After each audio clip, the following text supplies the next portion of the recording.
Contrary to popular belief, there's no sign that a marriage is over.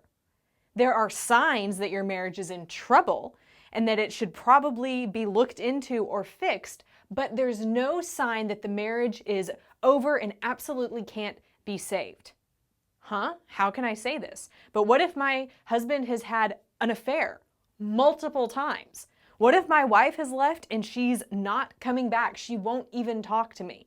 What if we just have two completely different personalities and we married the wrong people? Or what if fill in the blank? Whatever it might be, there are signs that your marriage might be in trouble, but we believe at Marriage Helper that any marriage can be saved no matter what the current situation is, or no matter what has happened in the past. A lot of times when people are looking for signs that their marriage is over, many times they walk away feeling more discouraged than ever before, because while they're looking to see if maybe their marriage is falling into this pattern, into this ultimate reality, this outcome that they don't want, and they're fearful because they don't want their marriage to be over, but then they read an article or they hear a podcast or whatever it might be, and every single thing is applying to their marriage, and it's easy to give up hope. But at Marriage Helper, we believe that any marriage can be saved, and we believe that any person can be rescued.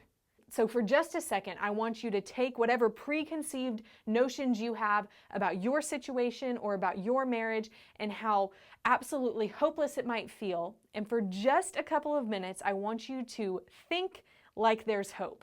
Believe that maybe there could be hope for your marriage as I walk you through these 3 things to consider if you're thinking your marriage might be over. And if you're wanting more specifics on what your exact situation is, whether there's been affairs or addictions or personality differences, communication problems, whatever it is, go ahead and like and subscribe to our Marriage Helper channel, where you'll find playlists and categories of tons of other information that can help you with your specific situation. Okay, so now that you've liked and subscribed, here's question number 1. Is your spouse a good person? Maybe if your spouse is in the middle of doing something that is bad right now, maybe they're in the middle of an affair or in the middle of a gambling addiction or whatever it might be, ask yourself, is my spouse a good person who's currently doing a bad thing? But at the core of who they are they a good person? Because if your spouse is a good person, then they deserve to be rescued, and your marriage has a shot at making it work. Of the thousands of couples that we've worked with here at Marriage Helper, and we've helped the worst of situations, the craziest of situations, to have their marriages saved, we see that 99% of people are good people. They really are. They've just lost their way, or life has taken them in a place where they didn't want to go and they wish that they weren't there now, but they need help being rescued and coming back to it. So that's question 1. Is your spouse a good person? Question 2. What have you tried so far to try and make your marriage work? A lot of people, when they first encounter that resistance with their marriage, when problems start to arise, and especially if they continue to happen year after year, maybe even decade after decade, they begin to say, you know what, we just weren't meant to be. So a lot of times, people don't really try anything. There's this belief in society that we should just marry the right person, and when we marry the right person, things so easily fall into place. That's not the reality, but since that's what society seems to be teaching us, it seems that when we first run into that resistance, we think, well, made the wrong decision, we just need to cut our losses, start over in a relationship that's going to be better for us, and that's going to be the solution to our problems. But unfortunately, that isn't what ends up happening. Even if you do divorce now, you're going to have problems with the next person, because every marriage has problems. No marriage is perfect, and that's because marriage is composed of 2 people who are flawed. There's no perfect marriage, but you can learn how to make your current marriage one that is fulfilling, that is satisfying, that's that reaction, that soul mate love that people talk about that you have been looking for.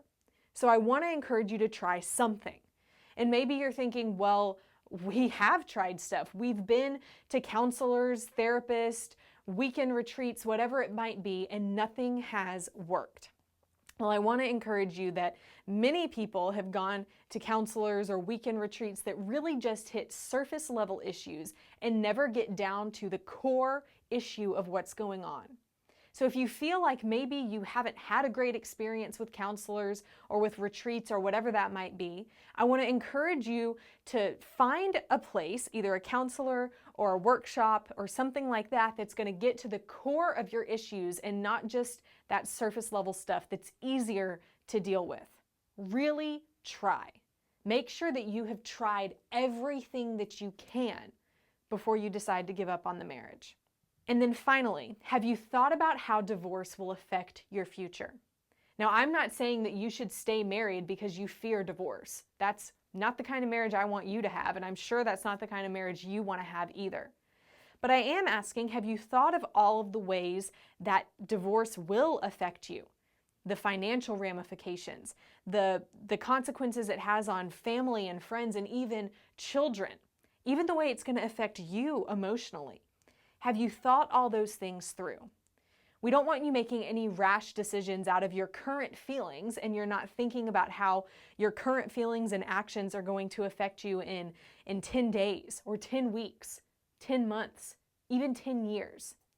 Be sure that you're thinking all of these things through. And you may be saying, okay, well, maybe I don't want the divorce. Maybe it's my husband or my wife who's wanting the divorce. Then isn't that a sign that the marriage is over? And the answer is no. Just because your spouse wants a divorce does not mean that your marriage is over, and it absolutely doesn't mean that you should give up standing for your marriage. In fact, at Marriage Helper, this is our specialty. We love giving encouragement and advice and tools to the spouses who are standing for their marriage even when their spouse is completely disengaged. We can help you. We can give you tools, resources. We can tell you more about our coaching and our workshops that we have. But more than anything, I want you to know there's hope for your marriage. So let me ask you this question. What have you tried so far for your marriage? Comment below. We would love to hear about what's worked and what hasn't worked for you. We'd also love for you to like and subscribe to this channel, and we would love to give you hope for your marriage and your situation. Visit us at marriagehelper.com, give our team a call at 866-903-0990, and we hope to help you save your marriage.